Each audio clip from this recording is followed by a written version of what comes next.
लाभ नहीं प्राप्त होगा। अगर ये 10 नामापराध आपके जीवन में है तो आप नाम जप करेंगे तो भी आपको लाभ नहीं प्राप्त होगा। फिर आप नाम पर अश्रद्धा कर लेंगे कि हमको इतने दिन हुए नाम जप करते हुए और हमें कोई लाभ नहीं प्राप्त हुआ। तो हमारी प्रार्थना है कि नाम जप थोड़ा भी हो लेकिन इन 10 नामापराध से बच करके हो। तो ध्यान पूर्वक सुनिए।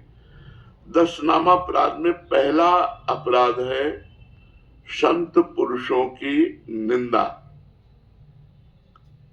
सबसे पहला अपराध है, क्योंकि नामदाता कोई न कोई संत सदगुरु ही होते हैं जिनसे हमें नाम मिला। जैसे आप राधा नाम जप करते हैं तो आपने किसी संत के मुख से सुना कि राधा नाम, आप राम नाम जप करते हैं, आप शिव नाम जप करते हैं, आप कृष्ण नाम जप करते हैं, तो किसी न किसी संत से सुना।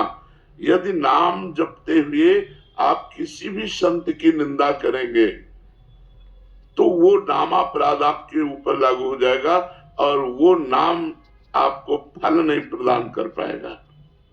इसलिए जीवन में परदोष दर्शन, परदोष श्रवण और परदोष कथन से बचा जाए तो ये अपराध होगा ही नहीं। जैसे कोई आपके सामने ऐसा दृश्य उपस्थित है जो गलत है, यदि हमारा मित्र है, हमारा शिष्य है, तो हम उसे समझा सकते हैं।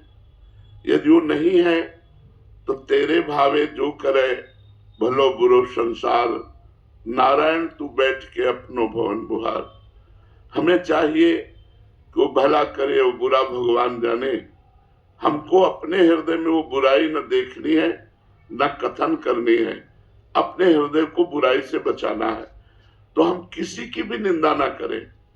पर निंदा किए थे आवत नहीं कछु हाथ, मूर्ख पर्वत पाप को ले चल अपने साथ। पराई निंदा करने से हाथ तो कुछ लगता नहीं, पाप की गठरी बांधकर हमें नरक जाना होता है। और भक्ति बुरी भूली करे जिन कोय, किए सुकृत बहुजन्म के छिन में डारे कोय। भक्तों की निंदा तो बहुत बुरी है, भूल करके भी नहीं करना चाहिए। यदि भक्तों की निंदा हुई तो बहुत जन्मों के पुण्य एक क्षण में नष्ट हो जाएंगे। साधु अवज्ञा तुरंत भवानी, कर कल्याण अखिल के हानि। तो हमको संत द्रोह, वैष्णव द्रोह, गुरु द्रोह ये महान अपराध हैं, इनसे बचना चाहिए। ये ध्यान रख लीजिए। नाम जापक कभी किसी संत की निंदा न करे, कभी किसी वैष्णव की निंदा न करे, कभी गुरुजनों की निंदा न करे। फिर नाम जप करे तो नाम का अपराध नहीं लगेगा और नाम फलीभूत होगा। अब दूसरा नाम अपराध, भगवान शंकर और भगवान श्री हरि में भेद मानना, उनके नामों में भेद मानना। जैसे एक प्रसंग आता है रामचरितमानस में, काकभूषुंड जी अपने पूर्व के जीवन चरित्र का वर्णन करते हैं कि मैं एक ब्राह्मण बालक था, अवध में जन्मा था, पर भगवान शंकर के चरणों में मेरी बड़ी प्रीति थी। तो उज्जैन में हमने दीक्षा प्राप्त की। गुरुजी बहुत उच्च कोटि के महान ज्ञानी संत थे और भगवत प्रेमी भी थे, तो उन्होंने हमें शंकर मंत्र ही दिया, पर वो हरि की बड़ाई करते थे। तो मैंने गुरुजी से द्रोह हो गया। ऐसा नहीं होना चाहिए।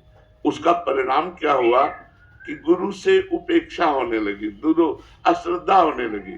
तो गुरुजी आए और उन्होंने उठकर प्रणाम नहीं किया। ये भारी अपराध है।